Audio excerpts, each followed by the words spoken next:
Hello दोस्तों।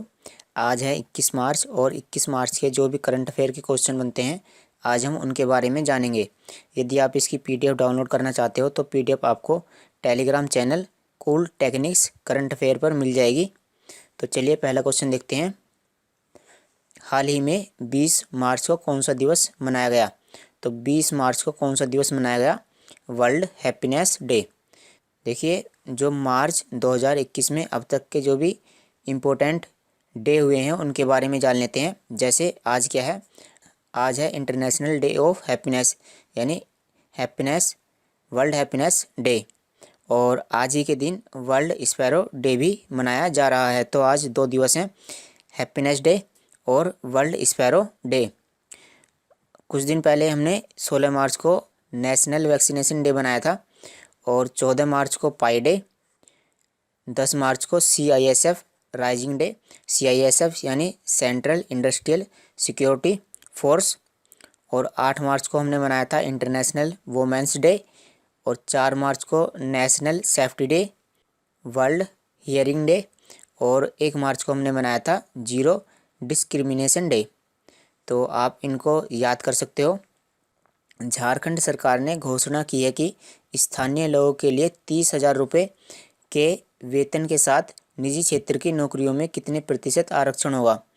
तो जो निजी क्षेत्र की नौकरियां हैं यानी जो प्राइवेट नौकरियां हैं उनमें कितने % आरक्षण अब हो जाएगा? तो झारखंड की सरकार ने 75% आरक्षण कर दिया है जो नौकरियां निजी क्षेत्र की होंगी।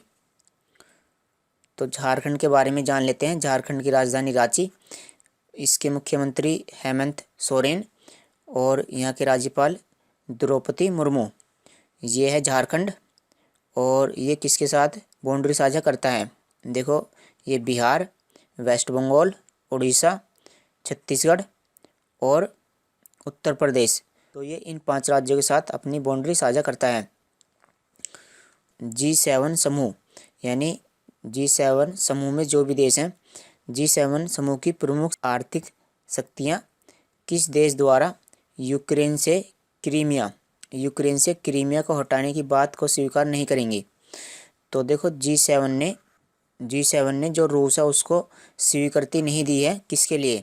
देखो, जो रूस है, रूस ने यूक्रेन के क्रीमिया पर अपना अधिकार कर लिया है। तो इसी के वजह से जो G7 है, G7 ने रूस को क्रीमिया पर अधिकार करने से मना कर दिया है। हालांकि अभी भी रूस ने क्रीमिया पर अपना अधिकार कर रखा है, लेकिन जो G7 कंट्रीज़ हैं उन्होंने इस बात को नहीं स्वीकारा है। तो G7 के बारे में जान लेते हैं कि इसमें कौन कौन सी कंट्रियां हैं। देखो, जो G7 है ये कुछ समय पहले क्या था? G8 था। यानी G8 यानी इसमें उस समय 8 कंट्रीज़ थी। तो 8वीं कंट्री कौन सी थी? वो रूस ही थी।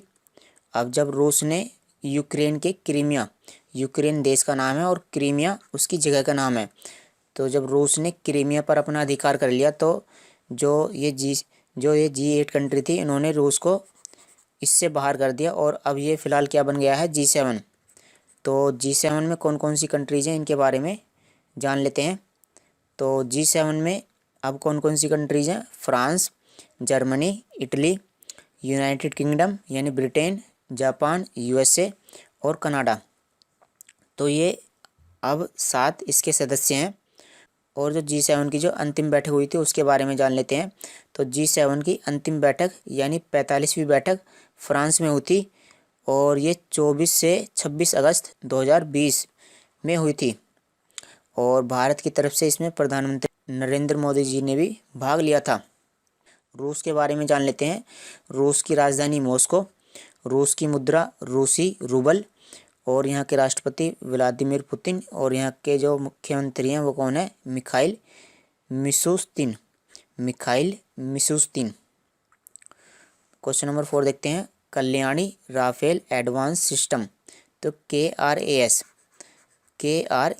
Kalyani Rafael advance system.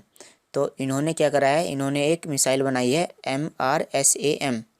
MRSAM यानी medium range surface to air missile. Medium range surface to air missile यानी सरफेस का मतलब सतह, तो सतह से जो हवा में चलती हो, सतह से जो हवा में वार करती है, इन्होंने एक मिसाइल बनाई है कल्याणी राफेल एडवांस सिस्टम। जो कल्याणी है वो तो एक भारत की संस्था है और जो राफेल एडवांस सिस्टम है ये एक इजरायली कंपनी है। तो भारत और इजराइल ने मिलकर के सरफेस टू एयर मिसाइल बनाई है और इस मिसाइल को इन्होंने किसको फॉरवर्ड कर दिया है, यानी इन्होंने किसको भेज दिया है। तो इन्होंने इस मिसाइल को भारत डायनेमिक्स लिमिटेड BDL को आगे बनाने के लिए भेज दिया है। तो भारत डायनेमिक्स लिमिटेड, इसके बारे में जान लेते हैं। तो ये क्या है, ये एक इंडिया की एमुनिशन और मिसाइल सिस्टम बनाने वाली एक कंपनी है। एमुनिशन का मतलब गोला बारूद और मिसाइल का मतलब मिसाइल। तो भारत डायनेमिक्स लिमिटेड, इसके चेयरमैन कौन है, सिद्धार्थ मिश्रा, और इसकी स्थापना 1970 में हैदराबाद में हुई थी। तो देखो ये जो मिसाइल है आकाश मिसाइल, इसको भी भारत डायनेमिक्स लिमिटेड ने बनाया था। तो आप इसको याद कर सकते हो। विराट चंद्रा किस पर्वत की चढ़ाई करने के लिए विश्व में सबसे कम उम्र वाले व्यक्ति बन गए हैं। तो विराट चंद्रा ने किस पर्वत पर चढ़ाई की है। तो विराट चंद्रा ने माउंट किलिमंजारो पर्वत पर चढ़ाई की है और इनकी उम्र केवल और केवल 7 वर्ष है। तो ये सबसे कम उम्र वाले व्यक्ति बन गए हैं जो माउंट किलिमंजारो पर चढ़े हैं। तो इनके बारे में जान लेते हैं। ये एक हैदराबादी लड़का है और इन्होंने अफ्रीका के माउंट किलिमंजारो पर्वत पर चढ़ाई की है।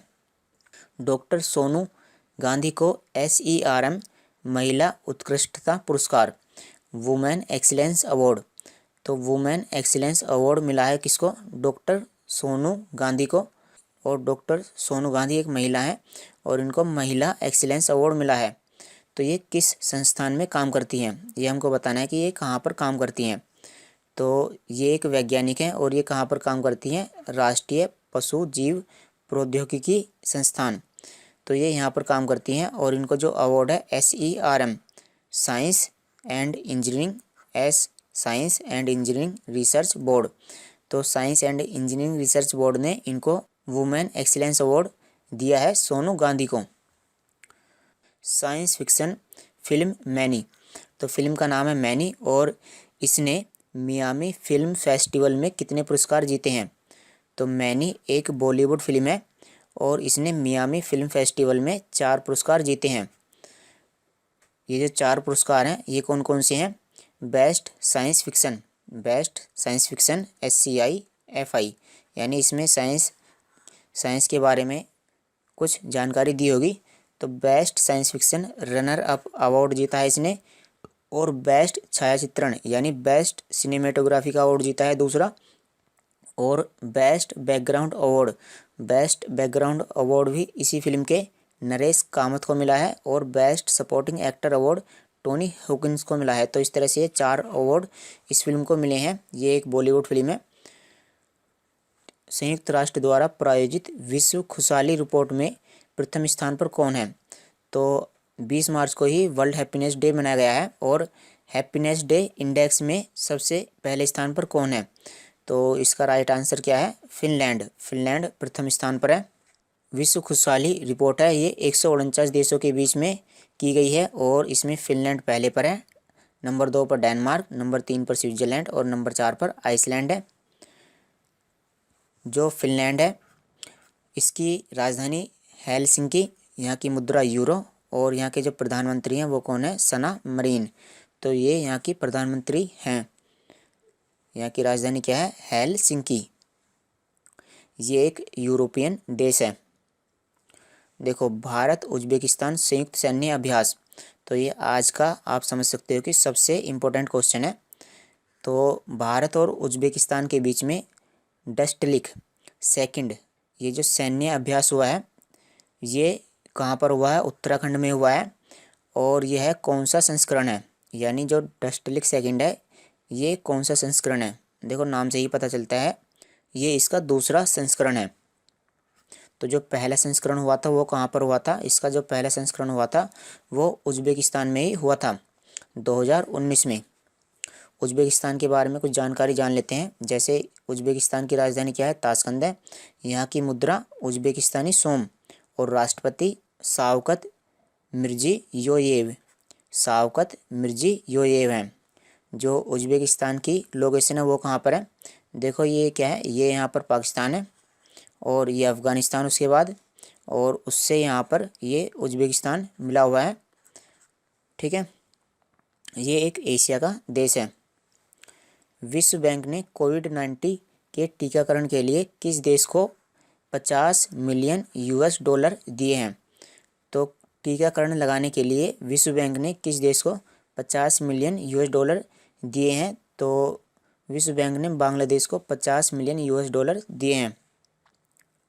बांग्लादेश की राजधानी ढाका, मुद्रा क्या है? बांग्लादेशी टका, और राष्ट्रपति अब्दुल हामिद, और यहाँ के प्रधानमंत्री हैं शेख हसीना। देखो वर्ल्ड बैंक के बारे में जान लेते हैं। वर्ल्ड बैंक की स्थापना जुलाई 1944 में हुई थी। इसका हेडक्वार्टर कहाँ पर है? वाशिंगटन DC यानी USA अमेरिका में है। और यहाँ के जो अध्यक्ष हैं या चेयरपर्सन है वो कौन है? David Malpass. मार्च 2021 में किस देश ने भारत में कोविड-19 टीके कोवैक्सीन को आपातकालीन मंजूरी दी है? तो जो भारत का कोविड-19 टीका है कोवैक्सीन, इसको किसने आपातकालीन मंजूरी दी है?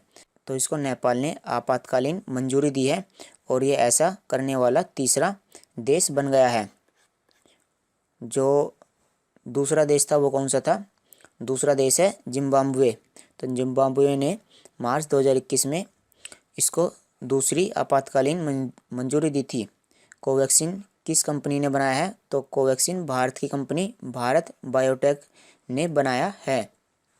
राज्य में कोविड-19 की बढ़ोतरी के कारण कौन सा राज्य 10 अप्रैल 2021 को फसल खरीद अभियान शुरू करेगा?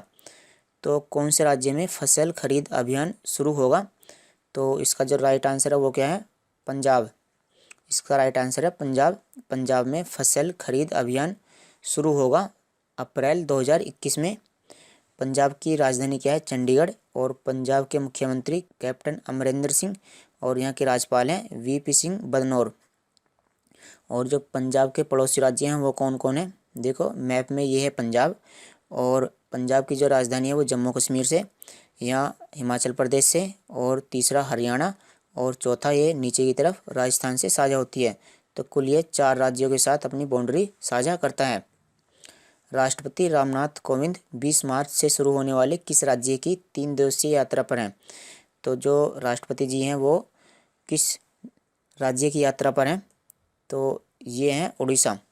ये उड़ीसा की 3 दिवसीय यात्रा पर हैं। और उड़ीसा में ये क्या करेंगे? उड़ीसा में जो NIT कॉलेज है, NIT राउरकेला, NIT राउरकेला, तो NIT राउरकेला में ये क्या है कि दीक्षांत समारोह हो रहा है। तो दीक्षांत समारोह में जो अवार्ड दिए जाते हैं, तो राष्ट्रपति रामनाथ कोविंद वहाँ पर जाकर के अवार्ड प्रदान करेंगे। तो उड़ीसा के बारे में जान लेते हैं। उड़ीसा ये है मैप में उड़ीसा, और यहाँ के जो मुख्यमंत्री हैं वो कौन है? नवीन पटनायक। यहाँ के राज्यपाल गणेशी लाल। और जो उड़ीसा है वो 5 राज्यों के साथ अपनी बाउंड्री साझा करता है। देखो ये उड़ीसा है, और ये यहाँ पर पश्चिम बंगाल, ये यहाँ झारखंड, ये छत्तीसगढ़, और ये आंध्र प्रदेश। तो ये केवल और केवल 5 नहीं 4 राज्यों के साथ अपनी बाउंड्री साझा करता है। मार्च 2021 में मध्य प्रदेश में प्रत्येक रविवार को किस शहर में तालाबंदी रहेगी? तो मध्य प्रदेश के किस शहर में? मध्य प्रदेश के किस शहर में लॉकडाउन रहेगा? तो मध्य प्रदेश की सरकार ने प्रत्येक रविवार को तालाबंदी लगाने का फैसला लिया है। तो इसका सही आंसर है ये तीनों ही शहरों में लॉकडाउन रहेगा प्रत्येक रविवार को। और जो आज का लास्ट क्वेश्चन है वो क्या है? संपत्ति क्षति वसूली विधेयक किस सरकार ने पारित किया है? तो ये जो है हरियाणा की सरकार द्वारा संपत्ति क्षति वसूली विधेयक पारित किया गया है। जो लोक व्यवस्था में, यानी जो लोक व्यवस्था जो राज्यसभा है वहाँ पर अगर कोई भी संपत्ति को हानि पहुँचाता है, वहाँ पर संपत्ति की क्षतिपूर्ति की जाएगी। तो ये हरियाणा की सरकार ने किया है। तो ये जो विधेयक है वो किस पर लागू होगा? चाहे वो कानूनी व्यक्ति हो चाहे वो गैर कानूनी व्यक्ति हो, दोनों पर ही ये नियम लागू किया जाएगा। और इसका जो उद्देश्य है वो क्या है? दंगे और हिंसा की गतिविधियों को रोकना है। हरियाणा के बारे में जान लेते हैं। ये है मैप में हरियाणा। हरियाणा के जो मुख्यमंत्री हैं वो कौन है? मनोहर लाल खट्टर। यहाँ के राज्यपाल हैं सत्यदेव नारायण। और यहाँ के जो पड़ोसी राज्य हैं वो कौन कौन से हैं? सबसे पहले देखिए ऐसे चलते हैं। तो सबसे पहले उत्तर प्रदेश है। यहाँ पर ये थोड़ा सा बॉर्डर ये उत्तराखंड के साथ साझा करते हैं। उसके बाद हिमाचल प्रदेश, हरियाणा, फिर ये यहाँ राजस्थान, और बस यही है 5 राज्य हैं। उत्तर प्रदेश, राजस्थान, पंजाब, हिमाचल प्रदेश और उत्तराखंड। उत्तर प्रदेश, राजस्थान, पंजाब, हिमाचल प्रदेश और यहाँ Uttarakhand.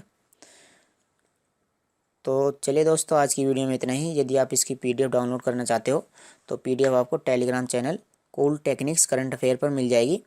Thanks for watching the video.